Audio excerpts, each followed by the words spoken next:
In today's video, I'm going to teach you how to add a signature block in Adobe Sign. By the end, you'll know two reliable ways to place a signature field so your documents are easy to sign and track. First, let's add a signature block while you're sending a document with Adobe Acrobat Sign. Start by opening Adobe Acrobat Sign and choosing Send or Request Signatures. Upload the document you need signed, then make sure you check the box for Preview and Add Signature Fields.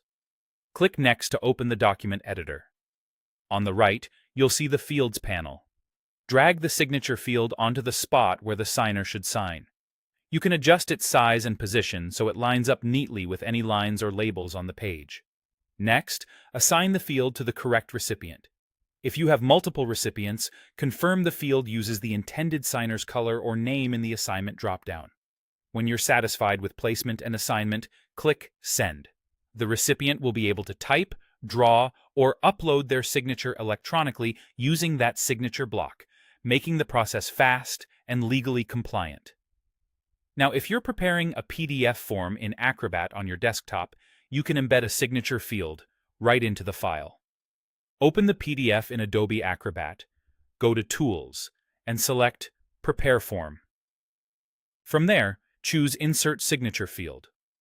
Click on the page where you want the signature block to appear.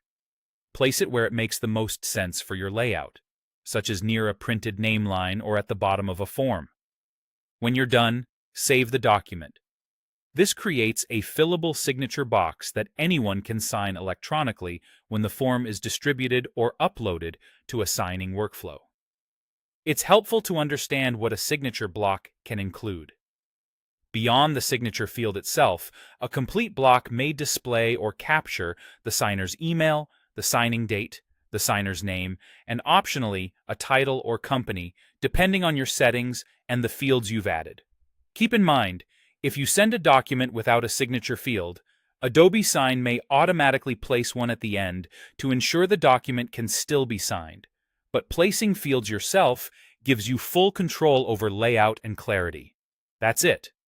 Whether you're sending a document through Adobe Acrobat Sign or preparing a PDF in Acrobat, adding a signature block is quick, clear, and dependable.